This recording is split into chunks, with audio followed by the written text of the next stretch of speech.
Good afternoon, good evening, and possibly good night, and welcome back to another Senior Spotlight. My name is Jason Wilson. Alongside me today, Rachel Geddes. Rachel, how are you? I'm good. How are you? I'm doing spectacular. I'm happy to have you here as one of the major directors across campus for multiple different things. Before we deep dive into your life here on campus, let's talk about it outside of campus. How did you learn about Dean? It was kind of a last-minute thought, actually. Mm-hmm. With 1 month left in with 1 month left in high school, I didn't have actually any applications into college. Mm-hmm. I didn't even think college was for me. Mm-hmm. So I went to my parents and said either it was Mass Bay or here. Mm-hmm. And I put an application for here. I got accepted right away, and was like, I took a tour and was like, this college is for me. That's awesome. But I didn't even choose on communications at the time. Really? It was business. Really? I was all into numbers. Well, I know that you're a numbers person, the way that you edit and the way that you really just kind of continue to drive. You're a very well-driven person with a lot of ambition and a lot of work effort that we see throughout campus. For people that are just seeing this, they don't know anything about you. So let's talk about what you have going around along campus. I can't believe business originally, really? Business. Business. So it took me 2 years to find out I had to choose my double degree. Wow.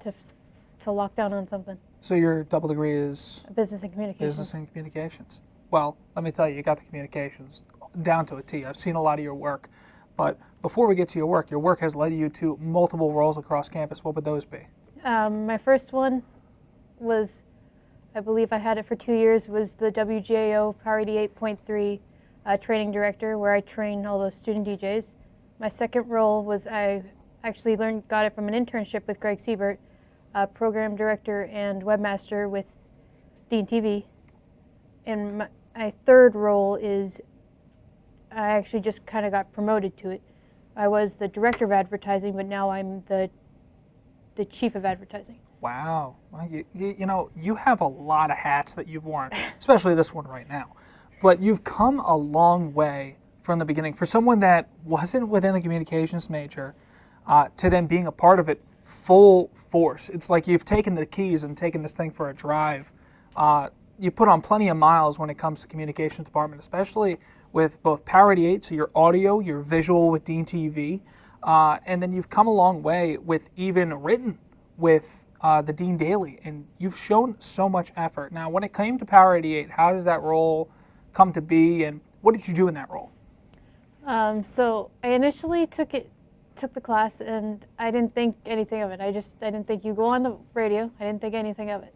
Mm-hmm. The first class, me and I believe it was Mia Kramer, was like, we were talking back and forth. We were like, we have to go on the radio?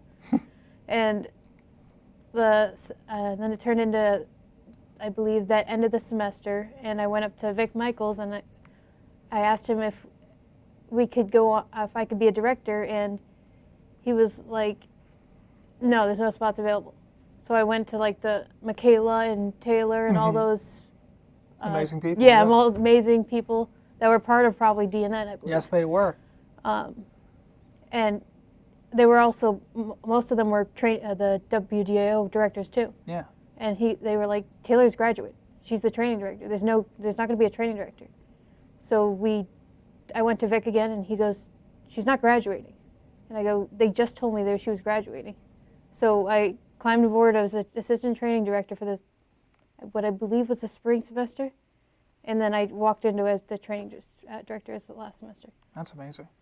And especially you bring up Michaela as well as Taylor. They were part of DNN. It shows how small the campus is, and especially when it comes to involvement, that those within the audiovisual spectrum as well as communications, we're all kind of one big happy family. We work alongside each other. And we come a long way. Michaela used to be a part of the e-board at one point. She was PR and marketing for DNN, which she did a fantastic job. And she's doing a lot of different things. She's now working for the Red Sox, I'm pretty sure. So, she's come a long way. She's one of the best talents that have come out of the communications departments. And I can definitely see that for you as well. And we're going to move on to your visual spectrum as well. Dean TV. You are one of the head directors for Dean TV. Explain that role. Tell us how that came to be. So I actually made all the director positions. Really? No, they were just called directors. Mm-hmm. They weren't anything. And I went up to Greg and I go, it was in my internship 2.5 years ago, sophomore year, and I was like, Greg, why don't you have names for these directors? And he goes, I don't know. I never really kind of thought about it. And in the internship, I made a whole website for him, Instagram page, and I made like each director title like Power 88, almost mimicked everything, but not mimicked. Yeah. And from then on, we've just been expanding on top of that. Yeah. Like your role, the assistant sports profile director, that never was to be. Yeah. Yeah, it's definitely come a long way for Dean TV. It's grown over time, and I think that's one of the beautiful things about this school is that professors taking an input and allowing to grow classes. Like Dean TV has come a long way since it was in our freshman year. Yeah. And especially when it comes to Power 88 as well, and all the other communications-based courses. Even we're going to talk about it in a second. Dean Daly going from originally a club to then an actual class. So it really shows you these professors' inputs and really shows you that someone can make a difference, like yourself, on a certain type of class or a certain type of program and essentially change everything for the better. Yeah. And with what you've done, you've led a lot of us to a lot better roles within the program and made it feel like we were a part of something a little bit more and gives everybody a little bit more to chew on and actually do as well. Because within my role, like with assistant sports profiling, I've been able to get to know these athletes a lot better for broadcasting wise, but also build up my producer's side. So I want to thank you for that and building those roles. So yeah, thank you for that. And then we actually, the Legacy Awards, that was never even a thing. Oh yeah, you gotta talk about that real quick. What's the Dean TV Legacy Awards? That's new. Yeah, that was actually new last year when I came into the class. It's officially new this year though. We have all new awards. It's basically like canvases, I guess, for like the athletes, and we're gonna have the award ceremony in like 2 weeks. So we're gonna have a whole ceremony this year, unlike last year. It was just like a class, almost like a little necklace. Yeah. It's like doubled its pride this year. Okay. Yeah, no, it sounds amazing. You have 3 inductees within that already, which is from last Diane year. Warrington, Riley Gibbs, and Andrew Brown, who have done phenomenal jobs within Dean TV. Am I missing someone? Tyler Lawton. Oh my gosh, number 4. I can't believe that. And that man's on the Wall of Fame outside for DNN. He's going to be coming back in 2 weeks too. I truly cannot wait to see him. That's perfect. So to build upon it, like how did that really come to be? Like we were trying to like reward not top seniors, but like seniors that have done great for like the Dean TV class, like go above and beyond. Well, I wonder who's going to be in this year's essentially. Who knows, right? But to kind of talk about, your effects, and I want to talk about your drive. You were a very driven individual. When you see a role of leadership or any way to take your expertise to the next level, you take it to a whole nother one. You are someone who is driven to all sorts of extent. With that, you look for a lot of outside opportunities. There's one that recently came up, My FM 101.3, along with Always On. What's been your experiences with those two companies? My FM 101.3, I actually knew Chris. I actually did a whole documentary on him when he was here. So he knew me. He has everything I've worked for. He has everything I've done here. And Greg actually put a good word in for me. That's how I first got the job. And then he was like, oh, you can't really do camera work, so we're going to put you right on the board. I go, okay, show me what to do, and I'll do it. Anything I'll do, it don't really matter what it is. And ironically, it was myself training you on the board as well. Yes, it was. So it was me working alongside you at My FM. And, you've been getting a lot of bookings, I presume, with that as well, for working the board. And you come a long way. You're not afraid of a challenge. And with that even comes Always On. What's been your experience with them? Since the beginning of last semester, I want to say, I've been doing camera work, running camera for games, just like Dean TV out here. And then since the middle of winter, I've been actually running some social media page. I've been creating, Really? yeah, creating posts in Canva and sending them to basically Mark, and he was like approved, and they would just post them. Wow, I've had no clue that you were helping run the social media as well. See, this is what I'm talking about. You were such a driven individual that is not afraid to get their piece of the pie, and you deserve it 1,000%. And one of the big pieces that you took on at least twice was documentary filmmaking, one of our biggest and tedious classes that has quite the difficulty range to it. But you decided, I want to do that. I want to be a part of that. So what did you work on within documentary filmmaking? You told me that you worked with Chris Carabella. So how did that work out? What sort of documentaries did you make? Oh, that was actually a radio doc for my internship. Really? Yeah, I had to come up with a project, and I was like, what if I do a radio doc? And Greg was like, okay. So I interviewed each of the directors, and I did like a 5-minute clip and put it all together. And I did like all stuff about radio, and I interviewed them all in the radio station. But on to the documentary filmmaking. It's all a group project, each one. The first one was,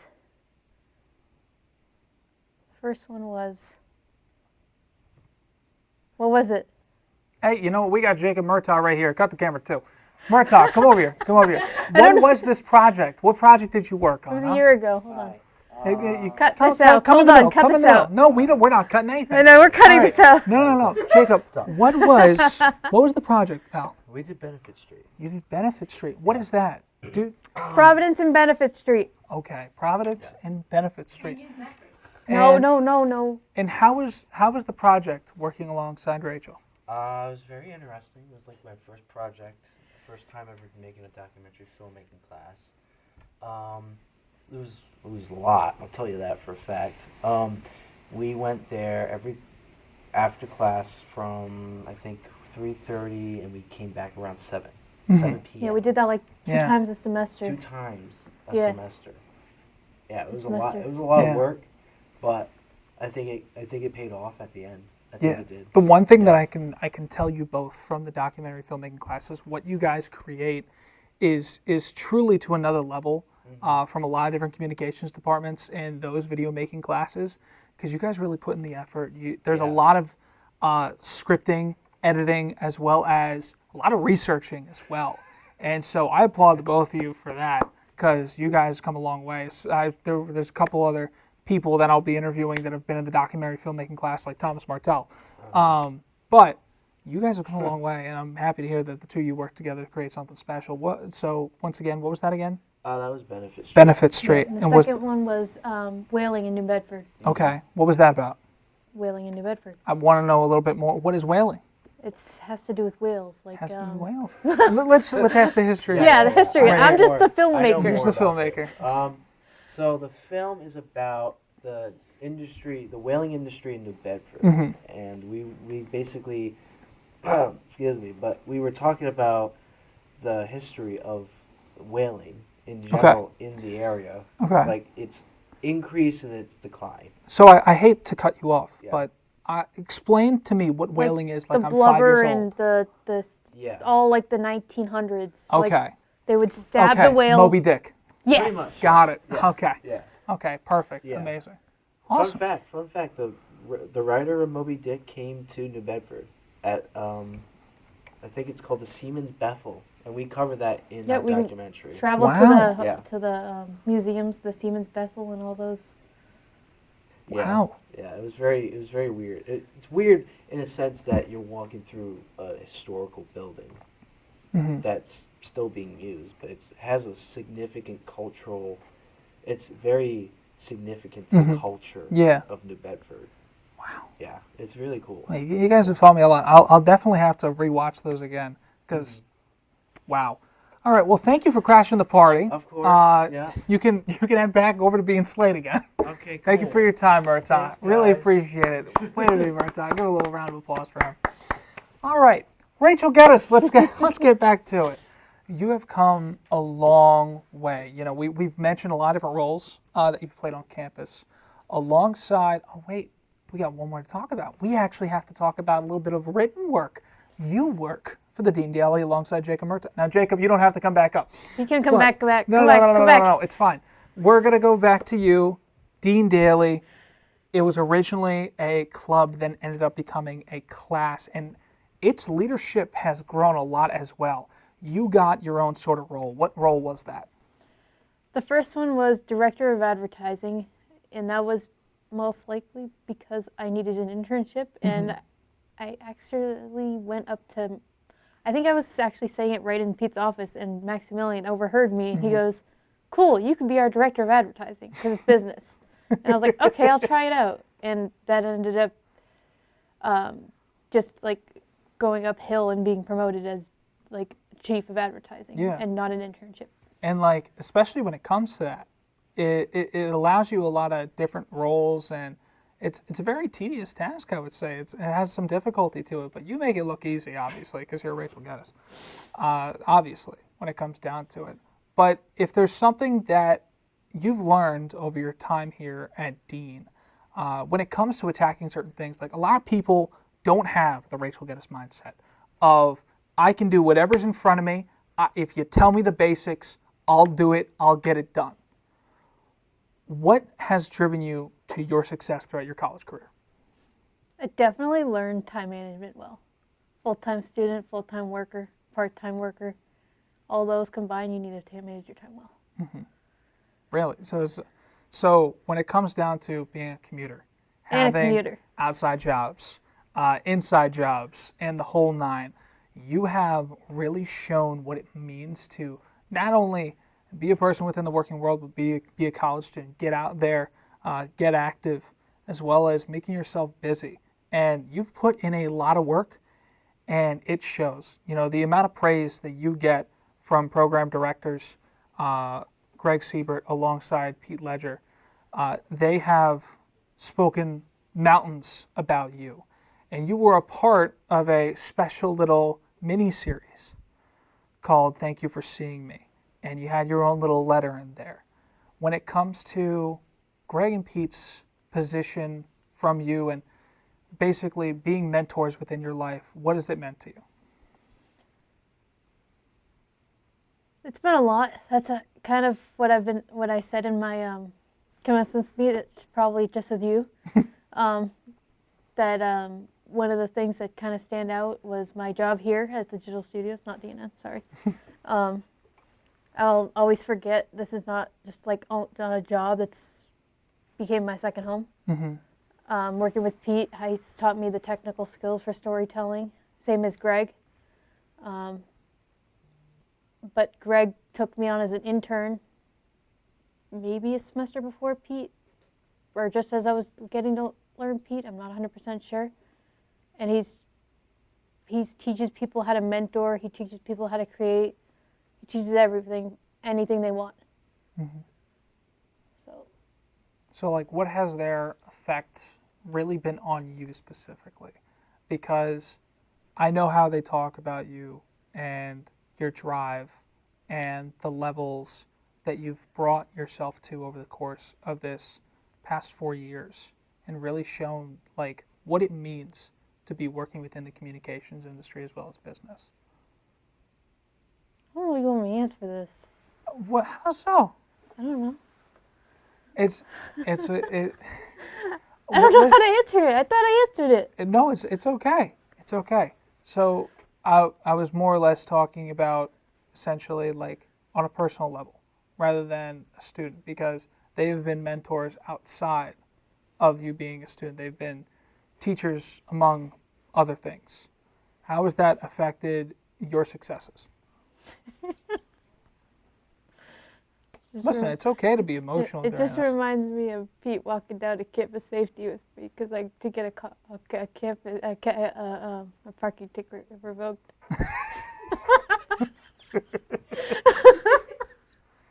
So when you think of Pete, you go, man, he got me out of a parking ticket. No. When you say, don't think of him as like a teacher, professor, or whatever. Yeah. Whatever you just said. More as a mentor. Yeah. And a help within your career. Don't think of him as a student. Think of a person. Yeah, I don't know. Yeah, okay. It's okay. It's okay. It was a very loaded question, and I can take fault for that. But Rachel, when it comes down to your past 4 years, what is something that you've learned that you think will help someone out who's just coming into college?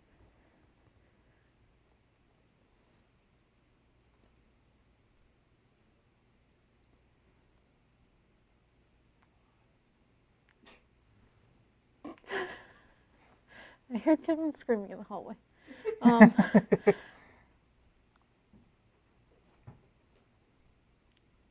was going to say get your gen eds out of the way first. Get your gen eds out the way. That's not a bad answer. But then I was like, do I want to say that? What? What are you going like this for? Murtaugh's supporting you off to the side. I don't know what. I did that and then I got yelled at for it. So I'm like. I also did my senior capstone a year before I was supposed to, and I got yelled at for that. So. Okay. You said advice for somebody that's coming in like next somebody year? who's coming into college and they're seeing this for the first time.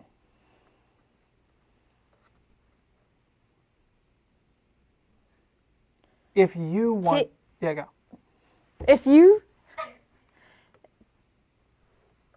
take any of the one credit things to become a director, Dean TV, Dean Broadcasting. Yeah. Take any of the one credits. What did I just say? Take any of the one credits for Dean TV, Broadcasting. Take any of the one credits like Dean TV, Dean Broadcasting, or Dean Radio, as it can lead to you to a. I didn't realize that was so much tear showing. I looked over the TV. It's okay. Take any of the one credits like Dean Broadcasting, Dean TV, or Dean Radio, because they can lead you to a directorship just like me, and it'll lead to big opening doors. That, like, especially Greg. Greg has a huge company. He could hire you right out of the door. Yeah. If you do something like video, but not necessarily like with audio, but like. So essentially, if you put the work in at the smaller roles, do the grunt work, and then you'll be able to get to those bigger roles due to your efforts within the smaller one. Yeah. I think that's great advice. You know, as someone who originally was a part of those grunt roles way back when I was a freshman, sophomore, and trying to learn the basics here at Dean, as well as try to grow in different roles, learning the most out of everything and learning from those directors who put in that work has led me to who I am today, but also for yourself. You've come a long way. If there's something I've learned about you, Rachel, and I cannot stress this enough, it's how driven you are. You are an amazing specimen of a person who shows up every single day to Dean. I don't know about every single day because you're a commuter.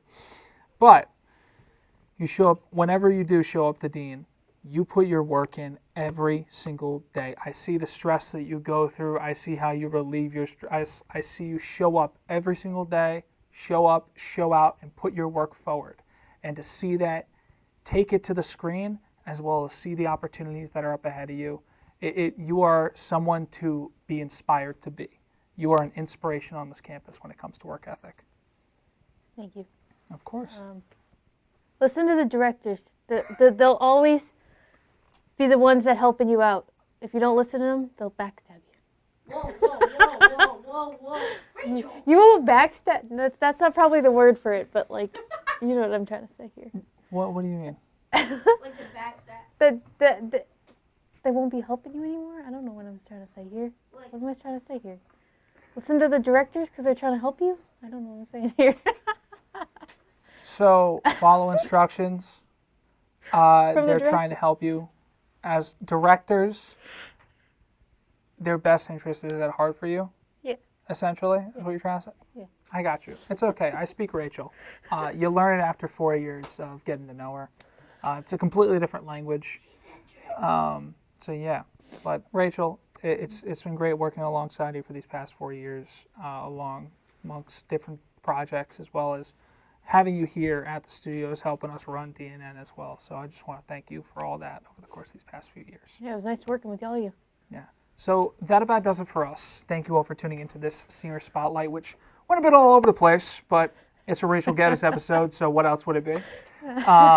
But if you want to check out more senior spotlights that are a little less like this, you can check the description down below for a couple of different more ones.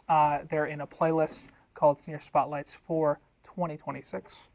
And that about does it for me. My name is Jason Wilson, alongside me, Rachel Geddes. Good afternoon, good evening, and good night. I'll see you next time.